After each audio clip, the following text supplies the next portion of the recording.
আমাকে এক দাদা কমেন্ট করেছে, মহিলাদের আশা পুরুষ মানুষ পূরণ করতে পারে না, সেটা বাবা কিংবা স্বামী।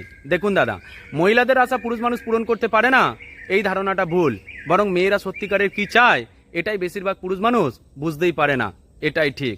দেখবে আমাকেই অনেকে কমেন্ট করেছে, আমি আমার বউকে সব কিছু দিয়েছিলাম, তারপরও সে আমাকে ছেড়ে চলে গেছে। ভুল হলো এটাই।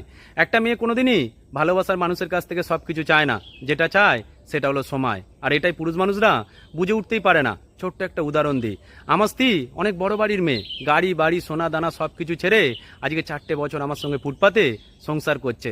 আমি আমার বউকে সত্যি কিছুই দিইনি, কিন্তু ভালোবাসায় কোনোদিন খামতি রাখিনি। ও দুমুঠো ভাতের অভাব কোনোদিন পড়লেও আমার থেকে ভালোবাসায় আর সময়ের অভাব কোনোদিনই ও বুঝতে পারেনি। দেখো দাদা, মেয়েরা চাহিদা বেশি আছে এই ধারণাটা ভুল। বরং মেয়েদের একজন সত্যিকারে ভালোবাসার মানুষকে কাছে পাওয়ার জন্য সকল চাহিদা অনায়াসে ভোলার ক্ষমতা আছে, এটাই ঠিক। ভালো থাকবেন সকলে।